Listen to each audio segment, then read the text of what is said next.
Perfecto. Muy bien, muchas gracias. Buenas tardes y a todas y todos. Eh, Antes de iniciar con la presentación, quiero decirles que recuerden que este evento se está grabando, que cuentan con traducción simultánea. En la esquina inferior izquierda de su pantalla verán un icono de un globito, de un mundo, para seleccionar si desean escuchar en inglés o en español, por favor. Bueno, bienvenidas y bienvenidos a este panel organizado por Alliance sobre el futuro de la filantropía latina. Me llamo Agustín Landa, soy consultor del país de México, miembro de la comunidad de Alliance y también moderador del evento de hoy. Quiero comenzar agradeciendo a quienes han hecho posible esta conversación. Este panel forma parte del proyecto de representantes regionales de Alliance y cuenta con eh, con el apoyo, valioso apoyo de Bayar Jafar Philanthropies, que apoyan nuestro trabajo en África, Asia del Sur y el mundo árabe. Fundación José Luis Egidio Setúbal, que respalda a nuestros representantes en Brasil, y Rohini Niekani Philanthropies, que apoya la representación en India. También agradecemos a todo el equipo Alliance por la organización y a ustedes por acompañarnos. Y también pueden ver que en el chat hay una indicación para que ustedes puedan también poner sus preguntas en Slido. Muy bien. Bueno, antes de continuar, quisiera comenzar con una afirmación provocadora, pero que nos interpela profundamente a todos nosotros. América Latina es uno de los entornos más difíciles del mundo para hacer filantropía. Así lo señala el informe 2025 de Global Philanthropy Environment Index, publicado por la Universidad de Indiana y la Escuela de Filantropía de la familia Lilly, apenas publicado en mayo 2025. Muchas de las personas aquí presentes lo vivimos cada día. Tenemos tensiones políticas crecientes, marcos legales frágiles, escasa cultura de inversión filantrópica estructural, una sociedad civil subfinanciada y una nueva ola de recortes en la cooperación internacional. Estos factores están redefiniendo no solo la forma en que se hace filantropía en la región, sino también lo que se espera de ella.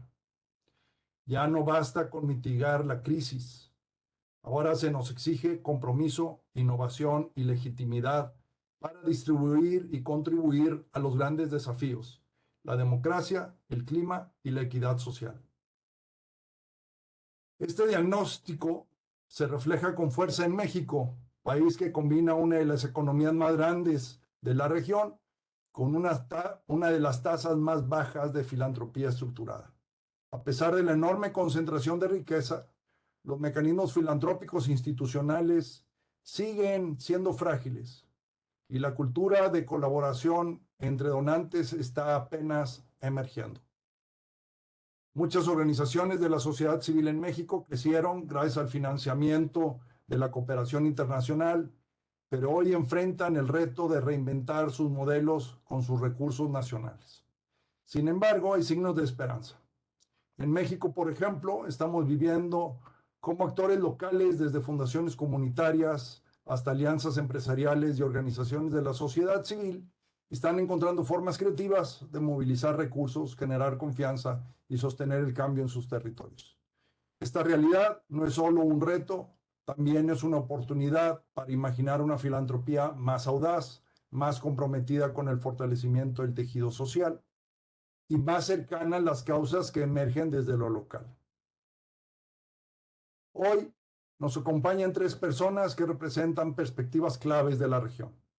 Carolina Suárez, directora de Latimpacto, una red que articula actores de inversión de impacto en América Latina y el Caribe, presente en 15 países con más de 220 miembros, que reúne el mayor número de proveedores de capital con el objetivo de catalizar de manera más estratégica el flujo de capital humano, intelectual y financiero para impulsar un despliegue de recursos más estratégico hacia el impacto social y ambiental.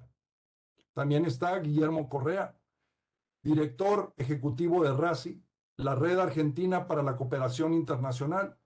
Es una federación de más de 200 organizaciones de la sociedad civil argentinas que busca fortalecer al sector civil. Ha movilizado más de 2.3 millones en apoyo a la sociedad civil, de dólares, y promueve redes, capacidad, construcción de capacidades y campañas públicas para transformar la realidad social de Argentina y la región.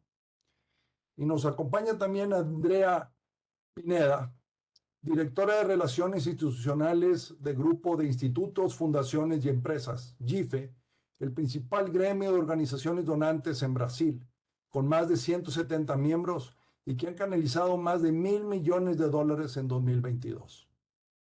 A lo largo de esta conversación vamos a explorar qué cambios se están dando en los ecosistemas filantrópicos de cada país, cómo se están reorganizando los actores locales ante la salida de financiamiento internacional y qué oportunidades aparecen en el horizonte, incluso en medio de contextos desafiantes. Para empezar, quiero que Carolina nos platique, y te hago una pregunta, Carolina, o dos. ¿Cómo describirías el panorama actual de la filantropía latinoamericana desde tu perspectiva regional? ¿Y qué señales de transformación o nuevos enfoques estás viendo este año? Agustín, muy buenos días para ti, buenas tardes para quienes nos siguen desde otras partes del mundo. Para mí es un gusto enorme estar en este webinar que organiza Alliance y hablando de un tema tan particular. Y la pregunta que tú me haces es supremamente valiosa en este año en particular. Arrancó el año con el cierre de USAID, la agencia de cooperación de Estados Unidos más importante y digamos el mayor, que nos daba mayores recursos para esta región, en especial en regiones como la Amazonía, países como Colombia y Centroamérica se han visto altamente afectados por esto. No solamente USAID, sino todas las agencias, tú y yo estado muy cercanos a la Inter-American Foundation y otras organizaciones que nos hemos visto afectados. Y eso lo que nos lleva un poquito es, bueno, ¿nos tenemos que quedar quietos como filántropos o realmente queremos impulsar un cambio diferente? Y ahí lo que hemos hecho desde Latimpacto es impulsar el cambio, impulsar esta filantropía latinoamericana, este compromiso de tantos actores que hay. Y esto inicia con la colaboración, incentivar más colaboración, incentivar un uso más estratégico y riguroso de los recursos, con más innovación. Por eso desde Latimpacto somos unos convencidos de trabajar el continuo de capital. Con ello es crear puentes entre la filantropía y la inversión de impacto, generar mucha fuerza en nuevas formas innovadoras de invertir. Y ahí lo que llamamos blended finance o capital híbrido juega muchísima fuerza. Una de sus variantes es precisamente el capital catalítico, donde vemos que cada vez más actores están jugando. Y siempre decimos que en Latimpacto lo que nos buscamos es no solamente es el uso de recursos financieros, sino mayor colaboración con otras redes. Y por eso nos parece tan importante este webinar, estando allí Ferraz, como poder compartir con otras redes en ese tema. Entonces, vemos un año difícil, pero un año con expectativas, donde cada vez juega también más fuerza la filantropía basada en la confianza, está ganando mucho terreno. Esta filantropía prioriza unas relaciones horizontales entre financiadores y organizaciones receptoras, ofreciendo financiamiento no restringido y apoyo multianual y menos burocracia cuando apoyamos a organizaciones sociales. Entonces ahí, por ejemplo, tú que eres un experto en fundaciones comunitarias, empieza a jugar un rol importante la filantropía comunitaria. Entonces vemos cambios importantes, nuevos actores también, familias, nuevas generaciones, corporativos mucho más rigurosos. Así que yo siento que a pesar de las dificultades, la filantropía en la región está migrando hacia un enfoque más profesional, más estratégico, buscando cambios sistémicos, que es algo muy importante con teorías de cambio, con evaluaciones rigurosas.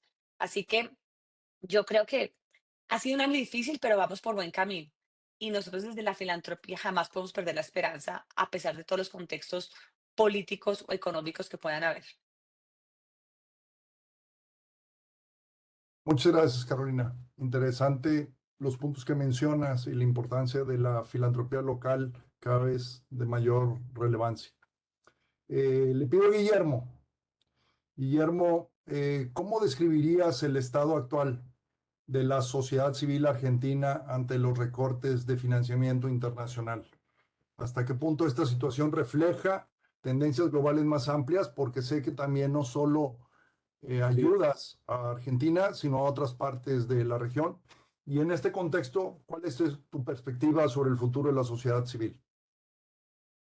Bueno, primero que nada, gracias a Alliance por la invitación. Un gusto compartir panel con Carolina, con Andrea y moderado por vos, Agustín. Un gusto de reencontrarnos también y bienvenidos a todos y a todas. Buenas tardes, buenos días, depende de desde dónde nos escuchan. Me pone muy contento que Carolina haya terminado con esta nota optimista de que hay más filantropía, que es más flexible, que es más multianual, que hay menos burocracia, porque bueno, me pone contento en un momento que yo creo que yo hago esto hace casi 25 años y nunca vi una crisis de la magnitud que estamos viendo ahora, no solamente en Argentina, sino, como vos bien decías, a nivel global. Algunos estudios dicen que se espera una contracción y una reducción del 40% de la sociedad civil organizada global.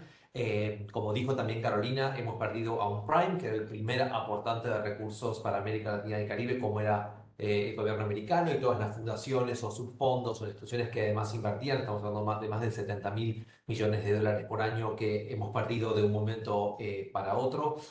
Yo creo que además, digamos, de esta crisis de financiamiento, se combinan también quizás otros desafíos estructurales que tienen que ver con la pérdida de legitimidad de la sociedad civil. Hay un fuerte ataque al espacio cívico de vuelta no solamente en Argentina o en la región, sino a nivel global, y aumentan estas leyes llamadas anti-ONG, ¿no? Entonces también hay un tema que esto no es solamente un tema de reducción de recursos oficiales, de ayuda oficial al desarrollo, no únicamente de Estados Unidos, también vemos muchísimos recortes en varios países europeos, también porque tienen una agenda diferente, migraciones, conflictos bélicos, etcétera, pero vemos esta oleada de, digamos, de giro hacia la derecha de muchos gobiernos que también lo que hacen es un poco estas olas antiderechos, ¿no? Entonces, eso sumado a las leyes ONGs, anti-ONG, perdón, marcos restrictivos, el aumento de la derecha global, me parece que es medio una tormenta perfecta. En el caso de Argentina, digamos, es una tormenta perfecta porque ya hace algunos años fuentes oficiales o fuentes públicas, nacionales o subnacionales, municipales, cortaron todos los fondos para la sociedad civil por parte de una política de Estado de reducción y de achicamiento del Estado en la Argentina. Por otro lado, el golpe que sentimos ahora con todos los recortes que vienen de la cooperación internacional, y lo que vos bien dijiste, de México se puede traspolar a la Argentina. En Argentina no hay cultura filantrópica, seguimos con cosas muy tibias respecto del sector privado y algunos actores que hacen alguna vinculación con comunidad, pero sin duda, si les comparamos con lo que es la filantropía, digamos, del norte, Argentina está años luz, digamos, de eso, ¿no? Entonces, me parece que por lo menos en el caso de Argentina es tormenta perfecta porque ante no una falta filantrópica importante, ante no, justamente la semana pasada, Argentina presentamos, RACI es el capítulo de Charity Aid Foundation, que publicamos el World Giving Index, y los números no son alentadores. Argentina y la región sigue estando por debajo, digamos, de los números globales de donaciones, y no solamente donaciones a personas, sino sobre todo lo que es como esto que vos mencionabas también, sino que hablamos de la propensión de donar a instituciones, en donde en la región seguimos muy atrás respecto también de otras regiones. Así que yo veo elementos bastante complejos. Por eso me pone contento, insisto, con lo que dijo Carolina, de que ella está un poco más optimista. Yo creo que la sociedad civil va a salir de esto. La pregunta, ¿cuál es el costo, no? Digamos, vamos a salir muy golpeados. No paro de escuchar colegas que tienen que reducir equipos, que tienen que cerrar en muchos casos organizaciones. También, como bien decía Carolina, digamos, lo más golpeado quizás México, Colombia. En el caso de Argentina son cosas más indirectas, porque la cooperación norteamericana llegaba quizás a través de otras fundaciones o intermediarios, pero por supuesto que a medida que pasan los días, esas puentes que se han secado en Estados Unidos se están haciendo sentir, ¿no? Yo creo que, digamos, viendo lo positivo, creo que siempre, y aparte no nos queda alternativa, ante estas crisis hay que poder pensar en ventanas de oportunidad y repensar la sociedad civil de manera más ecosistémica, ¿no? Que realmente, digamos, seguimos viendo que, sobre todo para algunas agendas puntuales, en el caso de la región, la cooperación internacional era el primer donante, ¿no? Digamos, es muy difícil pensar en filantropía local o en una inversión del sector privado en Argentina en temas de transparencia, gobernanza, fortalecimiento de la democracia, fortalecimiento de la sociedad civil. Esas eran agendas que en un 98%, me animo a decir, estaban financiadas por la cooperación internacional, y donde no se ve un involucramiento del sector privado en esas agendas. Yo creo que vamos a tener que pensar que es un momento de reflexión muy profundo, que va a ser un momento para tener conversaciones con el sector privado y también con los estados, quizás incómodas, que van a requerir un nivel de madurez superior, porque si no generamos algún tipo de salida colectiva, no lo vamos a poder hacer. Coincido con Carolina en la importancia de las redes. Hoy no sobran recursos, digamos, para estar superponiendo iniciativas o perdiendo tiempo. Hoy hay que ser muy eficientes y muy estratégicos en el uso, digamos, de los recursos, tiempo, personas, incluso dinero. Pero me parece que hay algo que es muy importante que tiene que ver con las narrativas, ¿no? ¿Qué narrativas queremos enviar a la sociedad civil ampliada, ¿no? O a la sociedad en general? Me parece que tenemos que poder poner el hincapié en demostrar cuál es el valor que la sociedad civil le agrega a las democracias, hacer entender cuál es, incluso al sector privado, ¿no? ¿Cuál es el riesgo de la que la sociedad civil no esté? Me parece que ahí hay una buena conversación para tener. Sin duda, todo estaría un poco peor si la sociedad civil no hiciera en América Latina y el Caribe el gran trabajo que hace en términos de fortalecimiento de la democracia, aumento de justicia social, avanzar nuevos derechos, defender el espacio cívico. Entonces, me parece que eso es importante. Y por lo pronto, en RACI hemos implementado una nueva iniciativa que hemos comenzado ya hace algunos meses, que se llama Reimaginando el futuro de la sociedad civil, donde queremos un poco desde el sur global avanzar esta conversación sobre cómo repensamos los vínculos norte y sur y cómo generamos un ecosistema que favorezca, digamos, que la sociedad civil pueda seguir haciendo el trabajo que es necesario, que hay que hacer. Por supuesto, también teniendo en cuenta y teniendo algún tipo de nivel de autocrítica, de que también quizás estamos donde estamos porque en algunas cosas hemos fallado, pero sin duda poniendo relevancia en el valor que la sociedad civil le agrega a la democracia, le agrega al mejoramiento y al mejoramiento de la calidad de vida de las personas. Muchas gracias, Guillermo. Ciertamente lo que mencionas está muy presente y nos tenemos que pensar en esa reimaginación de nosotros como sector e industria y cómo es que podemos invertir en la infraestructura social, que muchas veces creo que enfocamos directamente a proyectos concretos y no a crear la infraestructura social de nuestros países. Quiero pedir una disculpa porque presenté a Andrea como parte de GIFE, pero en realidad Andrea fue invitada por GIFE, pero es la representante de Alliance en América Latina. Entonces, perdóname, Andrea, por falla.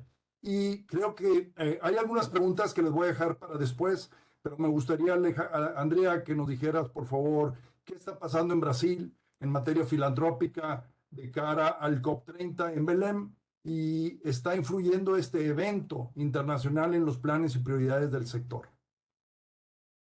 Hola, buenas tardes, buenos días a todos. Mucho gusto estar acá. Gracias, Agustín, por la, por la corrección. De verdad, a Rife que me invitó. Entonces, es como todos somos muy parceros. Hablando de su pregunta, sí, la COP es una oportunidad muy importante para Brasil. Tenemos, este evento hace como que importante para el gobierno brasileño y toda la sociedad brasileña para que siga siendo un actor importante en las discusiones ambientales. Brasil tiene una tradición grande con eventos ambientales. Nosotros hicimos la ECO y otras conferencias grandes. Pero en especial ahora vivimos una situación muy crítica, muy delicada con la crisis ambientales, con los efectos de los cambios climáticos. En especial acá en Brasil, hace un año que tuvimos una lluvia muy fuerte que fuera como la más grande desastre ambiental en Brasil. Entonces, especialmente por esto, esta COP se pone como con un desafío además. Y la filantropía, toda la sociedad civil está junto con el gobierno. El gobierno ha sido muchos esfuerzos para reunir una diversidad de voces ahí en la COP. Pero hay cuestiones muy delicadas porque por de un lado es muy bueno, es muy simbólico que esta COP se pase en una ciudad amazónica. La COP se pasará en noviembre en Belém, que es una ciudad donde hay una región amazónica, no es en el estado de Amazonia, es en el estado de Pará, que es en la región norte de Brasil, que es toda una región amazónica. Entonces, es especialmente es simbólico y fuerte para nosotros la COP ser ahí y no como en São Paulo, en Río de Janeiro, en otras partes como que más desarrolladas económicamente. Pero en el mismo modo, esto es un desafío porque es una región muy vulnerable, con cuestiones sociales muy latentes, muy difícil. Y ahora hay toda una situación incluso de infraestructura que se cuestiona muchos países ya les dijeron que no van a venir porque los precios están caros. Hay toda una discusión de infraestructura de que una ciudad muy vulnerable como Belén, que va a recibir un evento tan grande. Incluso, y yo estoy hablando de esto porque esto incluso afecta la filantropía, en especial la sociedad civil, que muchas organizaciones dicen que no se puede, mismo sin en Brasil, no se puede mandar representaciones, delegados como le gustaría hacer.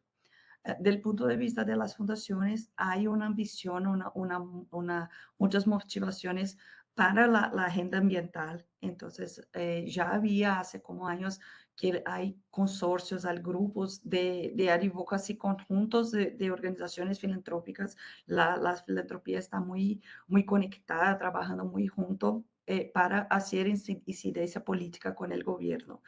Y ahora para esta copia en especial hay también una ambición que se aprueben como grandes decisiones de inversión social, de incentivos fiscales para que empresas y cooperaciones de todo el mundo puedan hacer de verdad cambios climáticos. Pero es siempre un desafío. Creo que podemos seguir hablando.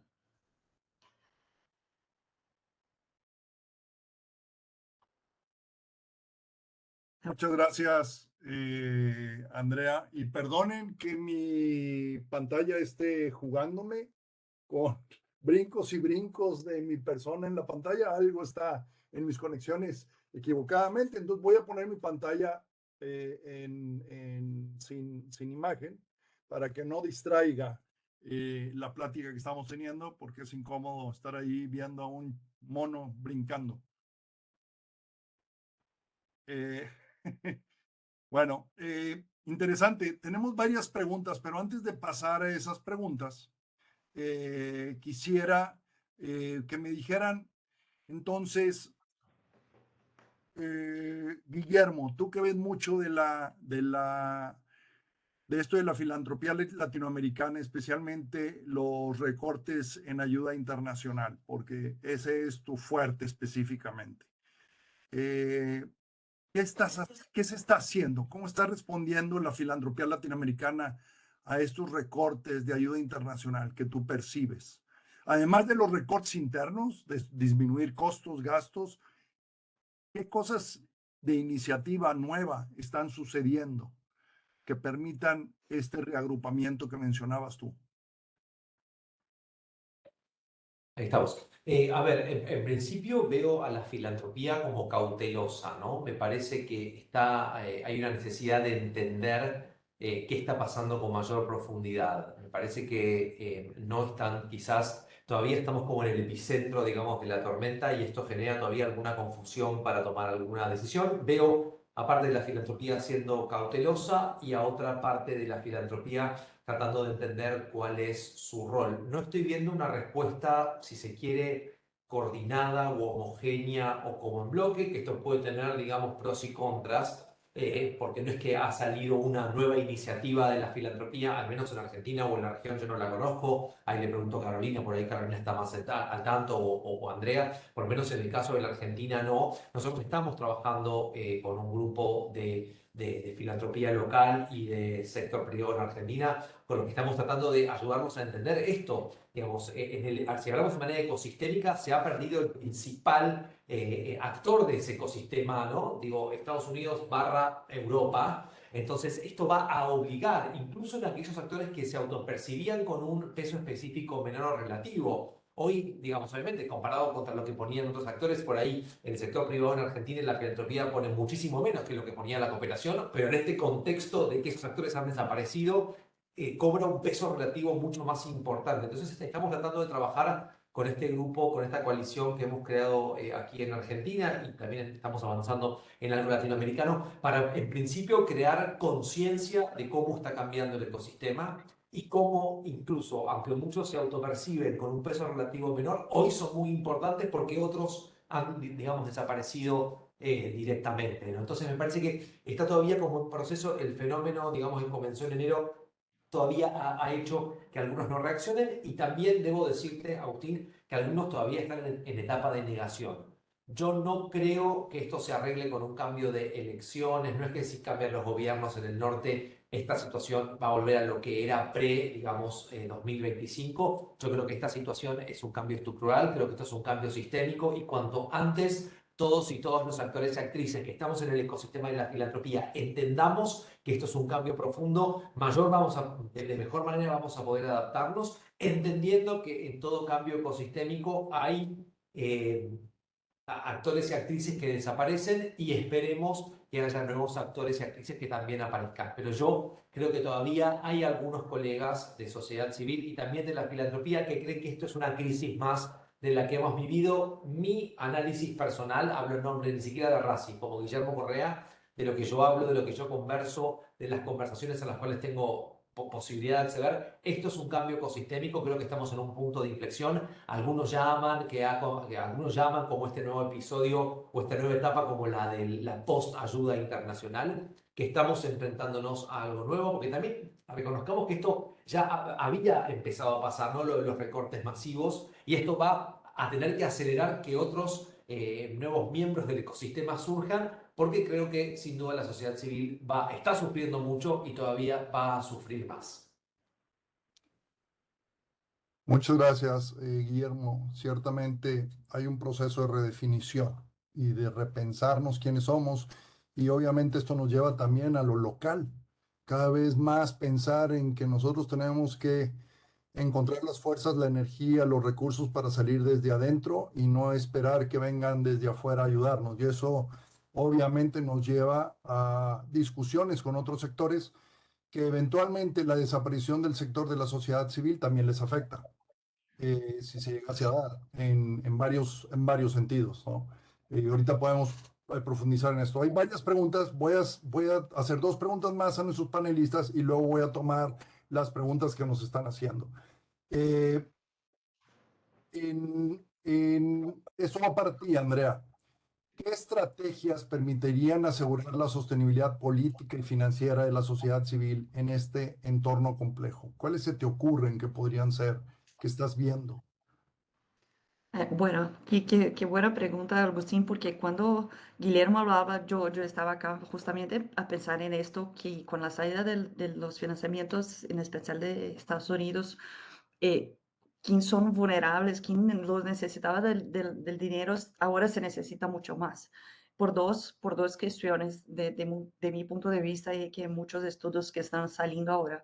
Uno, por la agenda mismo, porque muchas de estas inversiones internacionales venían justamente para agendas más progresivas, agendas donde la filantropía más tradicional brasileña, más conservadora. Ahora vivimos en Brasil una onda muy conservadora desde el último gobierno y en toda la sociedad. Entonces, es exactamente estas agendas y agendas más de comunidades, de minorías, por ejemplo, los indígenas, mujeres negras, cuestiones de sexualidad, cosas, agendas más delicadas del punto de vista del conservadorismo, y ahí estaban justamente las inversiones de fuera de Brasil. Y ahora, entonces, son justamente las agendas que tienen dificultad de captar en Brasil. Entonces, en mi punto de vista, ese es un punto problemático.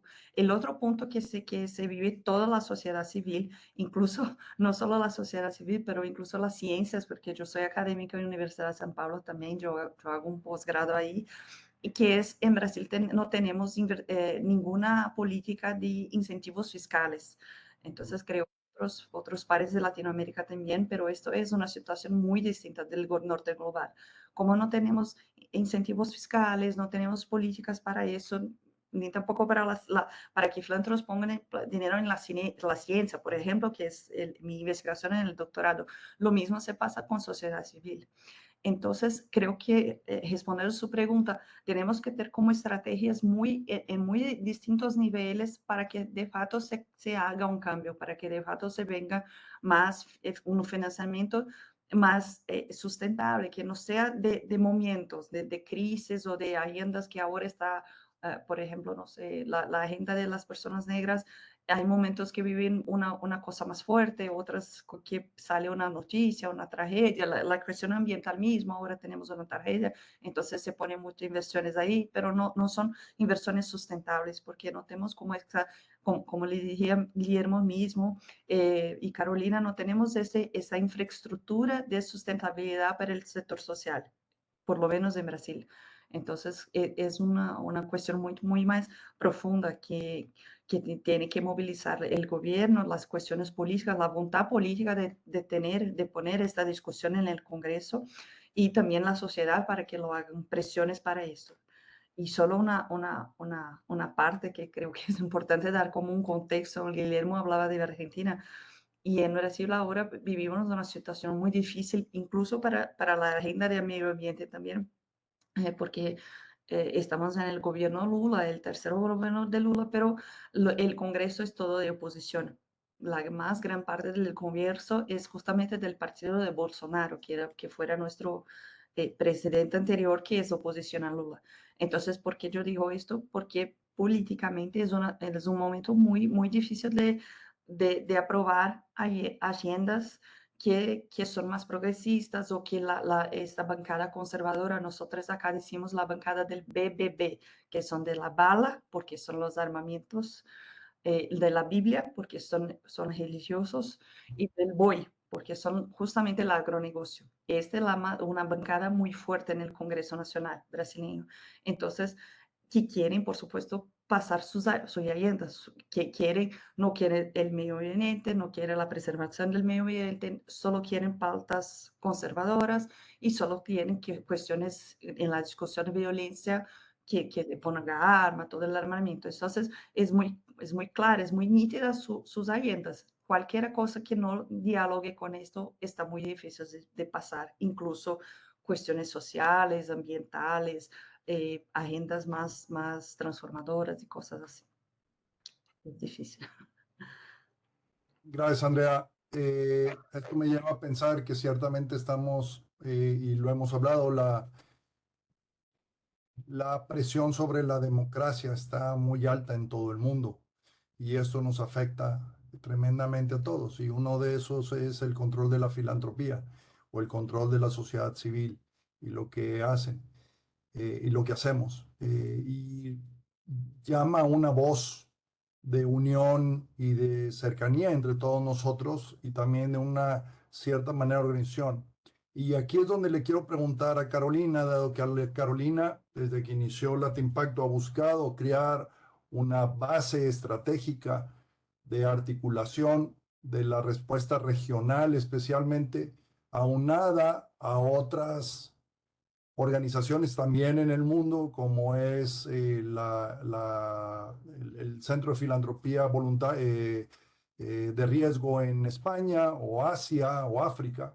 Y entonces también está en esos niveles de interlocución. Y además creando toda una tendencia en América Latina que se va a conectar con las preguntas que al ratito ya voy a poner, pero que tiene que ver en cómo las empresas y los dueños de capital se dan cuenta de que hay una manera de invertir en el sector de la filantropía y la inversión social de una manera que genere impacto, que no nada más sea caridad, sino que sea movimiento. Entonces, Carolina, platícanos a esta pregunta: ¿qué rol puede jugar la filantropía para articular respuestas regionales frente a la crisis climática, la desigualdad o la erosión democrática?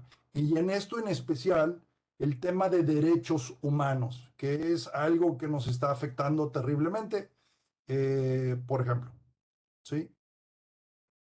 Agustín, por la pregunta, y yo creo que hay que partir de la base que la filantropía se nutre de recursos privados, particularmente del sector privado. Y algo que nosotros siempre incentivamos es que no puede haber una economía de mercado si no hay una democracia sana.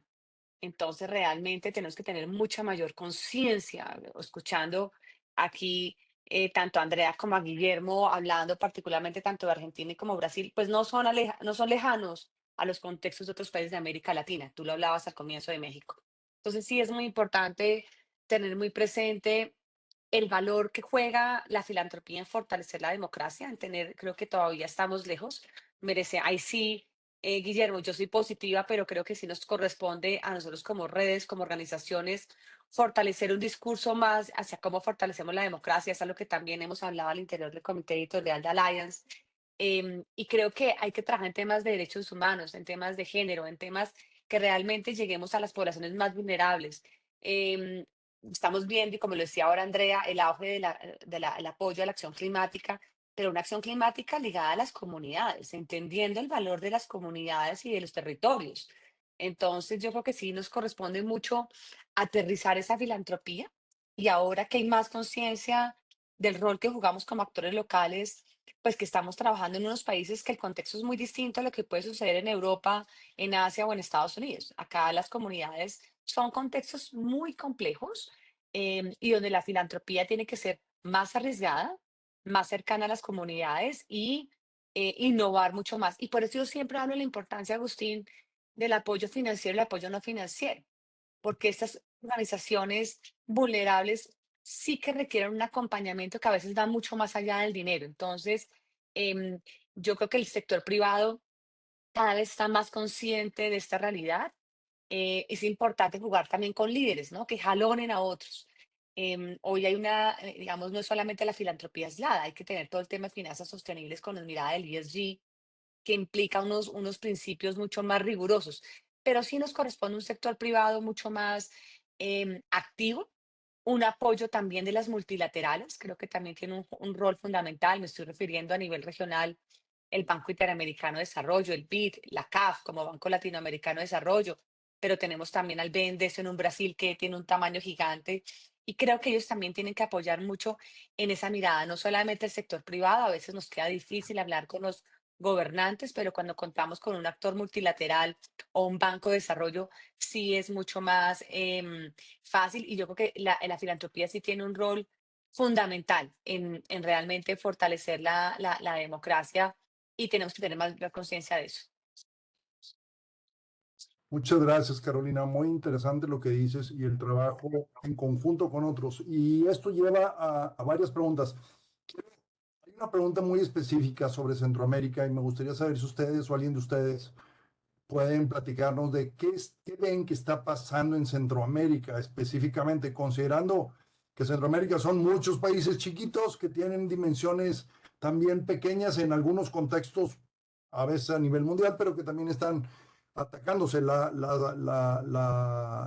democracia fuertemente como en Nicaragua, pero en otro, y hay una tendencia también lamentablemente, del incremento de los narcos, pues, las drogas en la zona, en la transferencia de drogas a través de ellos, de estos países. Entonces, ¿quién quisiera comentar al respecto de ustedes, al respecto de qué sienten que está pasando? Guillermo, no sé si en alguno de los fondos que tú manejas a nivel internacional de Suiza o de otras partes que has recibido, te ha tocado operar o apoyar específicamente alguna parte de Centroamérica.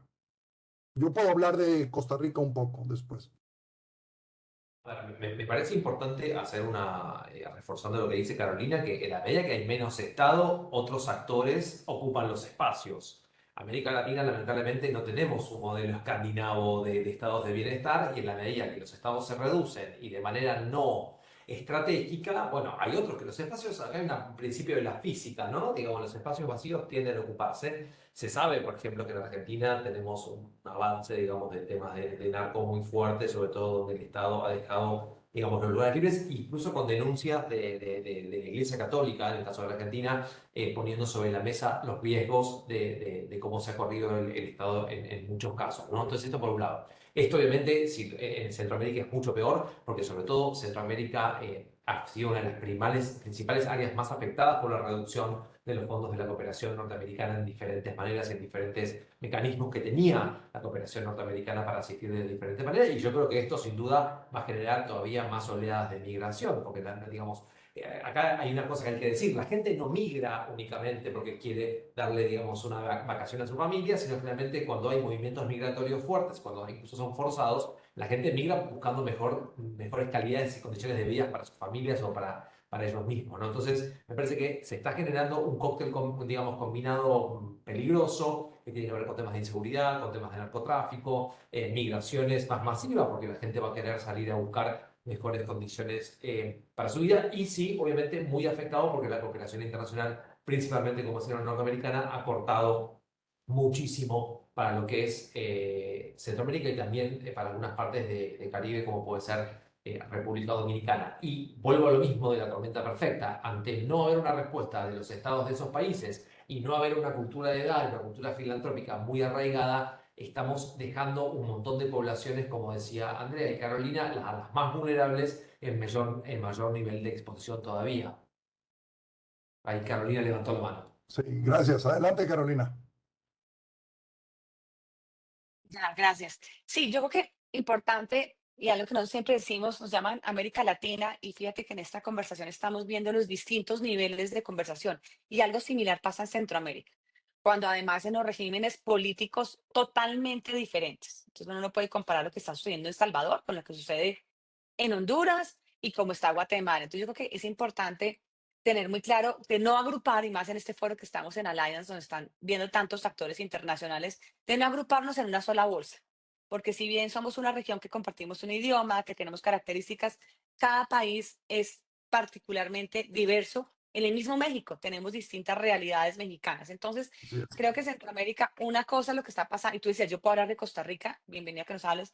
Nosotros con Guatemala trabajamos también muy cercano y vemos un sector privado cada vez más activo, pero digamos, de alguna manera, creo que si algo nos une en la región es que debemos trabajar más por los temas de democracia, que debemos trabajar más cercanía a las comunidades, a los territorios y que debemos desplegar de manera más estratégica el capital, pero no nos agrupemos en un todo porque resulta confuso y porque yo siento que hay actores muy relevantes en cada territorio y comunidades muy valiosas para cada uno de ellos. Gracias, Carolina, y gracias, Guillermo. Lo veo muy interesante que también esta parte que le mencionas, Carolina, de no identificarnos como uno solo, nada más porque somos Latinoamérica. Cada, cada país tiene sus características y cada región dentro de los países tiene sus características también. No es lo mismo Neuquén que Buenos Aires, no es lo mismo Barichara que Bogotá, y no es lo mismo Belém que Sao Paulo, ¿verdad? Andrea, si quieres comentar al respecto. Sí, de acuerdo. No, específicamente sobre las cuestiones del tráfico de drogas y todo. Bueno, acá en Brasil vivimos una tragedia como compañía, especialmente en las comunidades más vulnerables que el tráfico, que como si decimos que es un cuarto poder, que está incluso influenciando políticas públicas, haciendo negocios para que se pase el dinero ahí. Pero en especial sobre la filantropía, no veo, nunca he visto ninguna acción más próxima.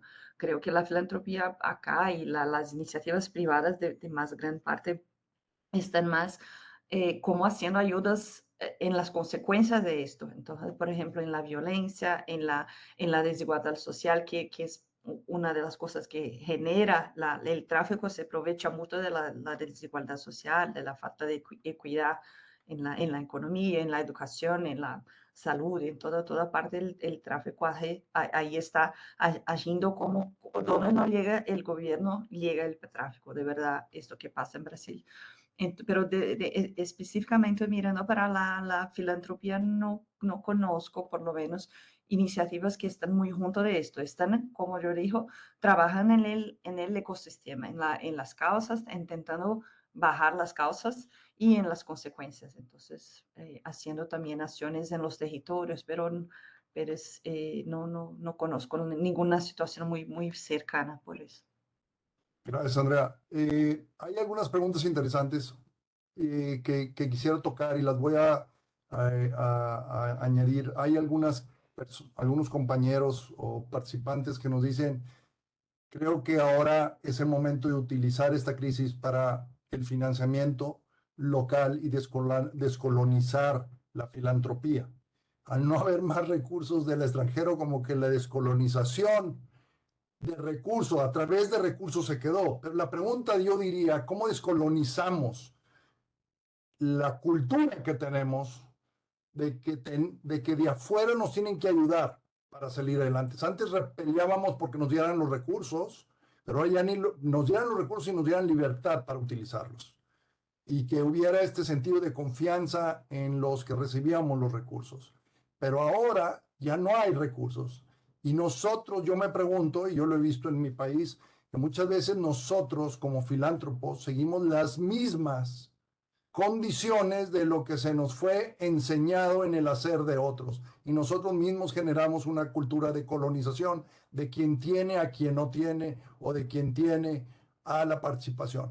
¿Cómo trabajar esta parte? ¿Cómo aprovechar esta crisis de financiamiento no solamente para descolonizar la filantropía de los recursos internacionales, que ya se dio de alguna manera, aunque todavía hay otros que están queriendo apoyar, pero ¿cómo lo hacemos en nuestra cultura internamente? ¿Quién levanta la mano? Ándale, Guillermo. Dale, yo sigo yo. Ay, perdón, Carolina, ¿no te interrumpí? No, Agustín, No, que adelante y luego sigo yo. Gracias, Guillermo. perdón porque me empiezo a... yo quiero tomar con mucho cuidado este concepto de descolonizar, del cual estoy a favor, impulso y demás. Una cosa es descolonizar y otra cosa es que esta crisis sea una excusa del norte para desligarse de responsabilidades. Y acá quiero hacer dos puntos. Las condiciones de África, Asia y América Latina que han permitido el enriquecimiento histórico del norte global, discúlpenme, colegas, viene que los recursos han venido del sur durante miles de años. Entonces, una cosa es que el norte no nos imponga el cómo hacer, una cosa es que el norte nos diga que no podemos recuperar los saberes ancestrales, una cosa es que el norte no nos diga que hasta las lenguas que tenemos no son lenguas que pueden ser habladas, que es muy diferente a que el norte siga teniendo que transferir recursos al sur. Digo esto desde la transición verde, que alguien tiene que pagarla porque el norte se ha industrializado haciendo desastres en África, América Latina y en Asia, como en otras cosas que podríamos abrir y que no quiero abrir polémicas. Entonces, atención con repetir también discursos del norte, en donde ahora el sur está solo para resolver los problemas que en parte el norte ayudó a generar. Entonces, quiero hacer un punto aquí, atención con esto, que me parece importante, por supuesto, descolonizarnos. Esto no quiere decir desligar de responsabilidades a los actores y actrices del norte que se han beneficiado de los abusos producidos en América Latina hacia África. Dicho esto, quiero hacer una segunda aclaración. Estoy un poquito preocupado cuando colegas de la sociedad civil, de la filantropía y del mundo de las fundaciones repite, hay que ser resiliente, hay que ser resiliente. Atención con romantizar la resiliencia. La resiliencia no es una característica para romantizar, colegas. No, la resiliencia es la nueva alternativa de seguir adelante como puedas, con un brazo roto, con si te falta una pierna, habías perdido un ojo. Atención con romantizar, que creo que es algo que está haciendo el norte con la resiliencia del sur. Yo no quiero ser resiliente, yo quiero tener un ecosistema fructífero, quiero ver una cultura de edad en América Latina, quiero un sector privado que entiende que la sociedad civil agrega valor a la calidad de vida de las personas. Atención con este tema y veo que hay muchos colegas digamos que lo repiten. Y volviendo a lo que dijo Andrea, lo que hace falta no es una filantropía en América Latina y el Caribe que corra por detrás de los problemas, hace falta una filantropía preventiva que financie aquellas agendas audaces que eviten los problemas que estamos corriendo. Porque después ponemos banditas, ¿no? Decimos curitas, band-aids en la región, cuando en realidad los pocos recursos que se ponen deberían ponerse en agendas que se animen a luchar contra el poder y que se animen por cambiar de manera estructural los problemas que tenemos de inequidad cuando América Latina y el Caribe sigue siendo el continente más inequitativo del mundo. Perdón. Muchas gracias, Guillermo. Muy bien puesto, muy claro, y creo que es muy claro las diferencias. Gracias. Carolina. No, creo que Guillermo lo dice totalmente. Creo que a mí, a veces cuando me dicen, no, ¿por qué esa esperanza que se va a un USAID o unas agencias internacionales? Pues creo que es un llamado a la atención. ¿Cómo vamos a actuar los actores locales? ¿A cómo vamos a desplegar esos recursos? Creo que dinero sí hay en la región. Ahora hay que levantar esos ánimos y mover esas organizaciones que sí tienen recursos en la región. Entonces, pero se logra también con más colaboración. Creo que llegó el momento en que le bajemos un poco, Agustín, lo hemos hablado tú y yo en muchas ocasiones, a los egos de la filantropía. Cada uno no es querer poner la placa en su actor, sino realmente colaborar, generar alianzas, poder ceder. A mí me encanta cuando uno se siente y dice, no, es que, pero mi proyecto es el mejor. Acá no hay mejores. Aquí, y lo decía Guillermo Mixar, aquí hay inequidad, aquí hay pobreza, aquí hay necesidades, aquí hay oportunidad de trabajar más juntos. Entonces, sí es un uso más estratégico y más riguroso de los recursos, con más colaboración, innovar mucho en la forma como hacemos. No se trata solamente de donaciones. Algo que promovemos mucho en Impacto es traer lo mejor del mundo financiero a la filantropía. Estamos hablando del uso de mecanismos de deuda, de mecanismos de participación accionaria o llamado equity en inglés. Estamos hablando de mecanismos híbridos. Creo que hay tantas oportunidades hoy que abre el mercado en la forma como invertimos en temas de filantropía, ir más allá de las fundaciones tradicionales, e ir a fundaciones mucho más arriesgadas que vayan más allá de la placa. Entonces, para mí, y por supuesto, la filantropía basada en la confianza, un movimiento que cada vez debe tener más juego, donde las relaciones sean más horizontales y no verticales, que yo como filántropo te digo qué hacer y cómo hacerlo, porque quienes saben son las comunidades, quienes saben son los actores que están en el territorio. A mí no venga un filántropo a decirme lo que tengo que hacer yo cuando yo sé la necesidad. Y por eso compro mucho lo que decía también Andrea de la importancia de que la COP30 sea en Belén, que sea en el territorio amazónico, pero debe ser una cumbre que realmente conecte con las comunidades, que conecte con el territorio. El año pasado desde Latin Impacto hicimos un fellowship, trajimos inversionistas internacionales porque nos dicen, quiero invertir 30, 40 millones de dólares en la Amazonía. Conozca primero la comunidad, porque no es darles recursos, es saber cómo trabajar con ellos. Adelante, Andrea, por favor. Sí, no, solo quería manifestar mi de acuerdo con mis colegas, que exactamente así como decía Guillermo, del punto de vista de la agenda ambiental, acá en Brasil ahora tenemos muchas discusiones sobre un concepto que se le llamamos racismo ambiental, que es justamente como dijo Guillermo, las comunidades que sufren más con las tragedias, con los desastres ambientales, muchas veces no son donde están las industrias, no son donde se produce la polución y todo, pero son justamente los más vulnerables. Cuando hay muchas encuestas, muchas investigaciones que muestran esto del aquecimiento global, una familia que vive en una casa muy pobre, en una favela, que decimos acá en Brasil, una comunidad muy carente, el aquecimiento en su casa es muy peor do que una familia que está en un apartamento con aire acondicionado en una parte de la misma ciudad que es más arborada, que tiene más ventilaciones en las casas de todo. Entonces, son discusiones que no pueden estar apartadas, las cuestiones de desigualdad económica, sociales, con las cuestiones ambientales. Y más, concordando también con Carolina y con Guillermo sobre las cuestiones de colonialidad. Yo pienso que es exactamente que Carolina habló. Depende del recurso donde viene, si viene del norte del global, lo mismo de los propios países. Tienes que tener una mirada de colonial, de que de facto valoren los conocimientos de las poblaciones que están haciendo el trabajo y de dónde están los saberes del territorio. Creo que en Amazonia, en medio ambiente, eso es muy claro, es muy obvio, pero lo mismo se pasa en grandes ciudades, en comunidades carentes, con los discapacitados. Hay que escuchar, hay que de facto creer que las transformaciones pueden venir de ahí y no solo que como que dale el dinero y tiene la solución lista, el conocimiento está acá en el escritorio, una gran avenida con grandes expertos y no se escucha quién lo recibe, quién lo hace todos los días. Entonces, a mí me gusta mucho personalmente estas discusiones de filantropía decolonial y cómo esto, especialmente en nuestra región, puede de verdad hacer un cambio. Porque nosotros en la academia siempre leemos la literatura del norte y no pienso que no tenemos que leer, sí, tenemos que conocer, como dijo Agustín mismo, tiene una importancia muy fuerte en nuestra región, las inversiones, de toda la historia que siempre tuvimos, pero tenemos también que mirar a nosotros, olhar a los hermanos, a los países vecinos, a África, a Asia, otras partes que tienen realidades muy más cercanas que nosotros, incluso realidades culturales. Cuando hablamos de donaciones, el norte global, Estados Unidos, Canadá, Suecia, tiene una cultura de donación muy creada.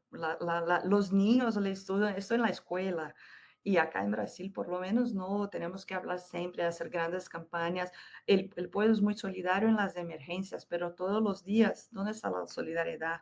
El financiamiento del sistema, de la infraestructura del sistema para que las organizaciones funcionen, Es muy difícil. Todo el día tienen que buscar por eso, por hablar de solidaridad, hablar de recursos. Entonces, creo que muchas respuestas pueden venir de nosotros, no solo de quien nos financia, de quien tiene el dinero, de quien tiene otra cultura y quien se encontró las respuestas con su cultura. Nosotros tenemos que mirar para nosotros y hablar más, creo. Gracias, Andrea. Quiero hacerles una pregunta, porque en este cambio sistémico que se está dando, del que habla Guillermo, porque obviamente al no estar unos financiadores en la jugada o verlo desde ciertas perspectivas, provocan un cambio sistémico en es un cambio de ecosistema. Pero entonces también hablamos de tenemos que acercarnos más a los empresarios o a los filántropos, a los recursos. Pero por otro lado también hablamos que va a haber otro tipo de actores que podrían surgir. Entonces aquí dos preguntas rápido. ¿Cómo? No, las preguntas del cómo no me gustan porque son como recetas. Más bien me gustaría preguntar cuáles son las estrategias, hacia dónde vemos dentro de los empresarios que hay algunos que están entendiendo este tema y que tienen que trabajar con las comunidades donde ellos existen, donde están. También hay otros que no lo quieren hacer, que también quieren mantener el control, que también quieren ser oligopolios en nuestros países. En México hay varios oligopolios que ayudan, pero no quieren que profundices tanto en algunos momentos y que hayas una mayor diversidad de jugadores en la mesa. Entonces, ¿cuáles son las estrategias y quiénes serían otros jugadores que vemos que van a participar en el ecosistema? Yo veo uno, cada vez va a haber más grupos locales, muy locales, que nos interesa que ver cómo solucionamos lo que tenemos a la como diríamos nosotros acá, muy a la mano, muy cerquita de nosotros, porque ahí es donde nuestra vida se ve afectada. Y tal vez el contexto nacional no me importe tanto, pero me importa lo que me pasa en este cuadra, en esta calle, en estas 5 cuadras alrededor, en esta pequeña comuna en la que estoy.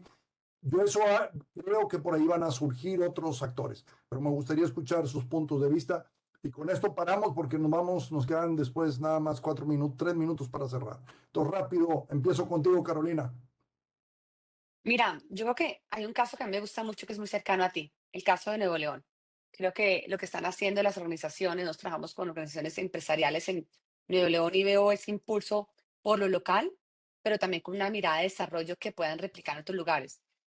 Nosotros tenemos nuestra conferencia, la cuarta conferencia de Impact Minds va a ser en 15 días en Medellín y también creo que es un movimiento muy importante de empresarios que están comprometidos con la ciudad. Creo que Medellín ha sido un ejemplo de cómo transitó una violencia increíble con un Pablo Escobar y hoy día el empresariado se puso la camiseta para sacar adelante. Es un ejemplo muy importante de resiliencia, de trabajo mancomunado, organizaciones como un Bancolombia, como un Sura, reunidos con un Proantioquia, que han hecho una gestión increíble. También quisiera mencionar nuestro Fondo Verde Catalítico, donde estamos trabajando con Coca-Cola, Bayer, el BID y el Fondo Verde, el Green Climate Fund, donde realmente estamos trabajando para favorecer organizaciones, emprendimientos y llegando a intermediar. Entonces creo que sí hay movimientos, hay cambios y para mí el combo es las ganas.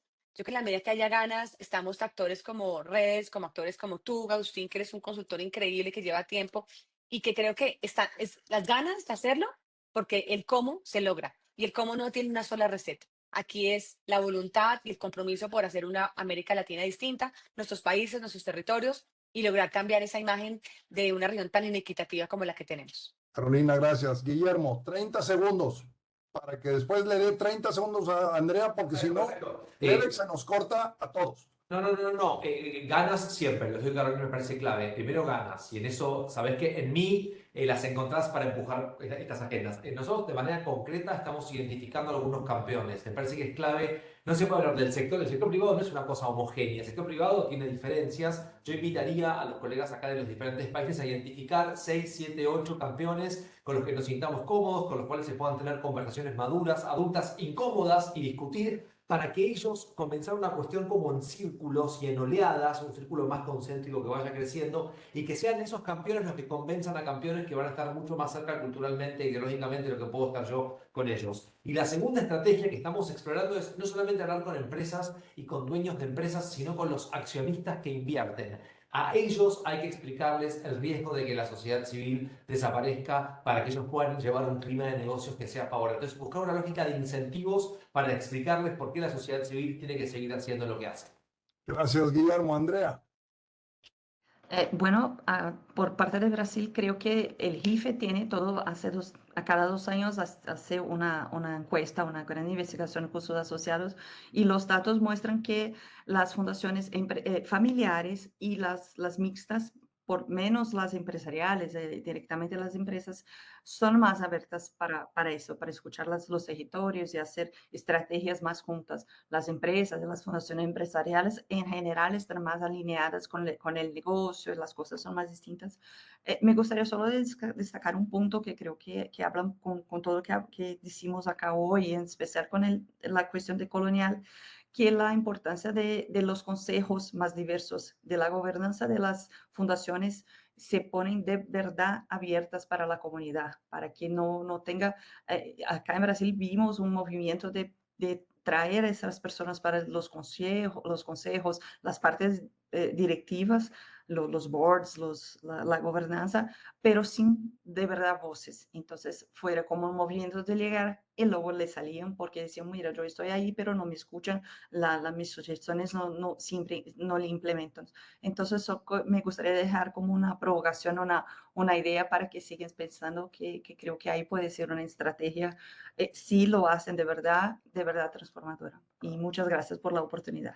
Muchas gracias. Pues muchas gracias a todas y todos. Con esto concluimos el panel de hoy. Les recordamos que si les resultó útil esta conversación, por favor suscríbanse a Alliance Magazine. Quienes se inscriban recibirán por correo el código de descuento especial del 20% y la grabación completa de este evento. Gracias a todos. Gracias, Carolina. Agustín, gracias. Andrea, por tu generosa participación, a los financiadores que hacen posible el trabajo.